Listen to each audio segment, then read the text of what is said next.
মাহে রমজান সামনে, এবারের রমজানে টার্গেট নাও 30 দিনের রোজার মাধ্যমে দিল থেকে আল্লাহর কাছে এইভাবে 30টা দিন হাতে গুনে তুমি আল্লাহর সাথে ওয়াদাবদ্ধ হও যে আল্লাহ 30 দিন আমি রোজা রাখবো। এবং যৌন চাহিদা, লজ্জাস্থানের চাহিদা,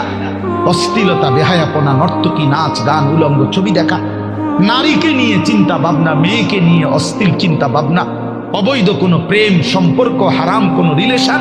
এই সব ত্যাগ করে বন্ধু 30টা দিন মনোযোগ দিয়া রোজা রাখো, তারাবি পড়ো,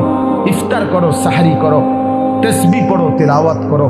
কোনো আলেমে দ্বীনের সাথে উঠা বসা করো, ইমাম সাহেবের সাথে সম্পর্ক করো। ইনশাআল্লাহ দেখবা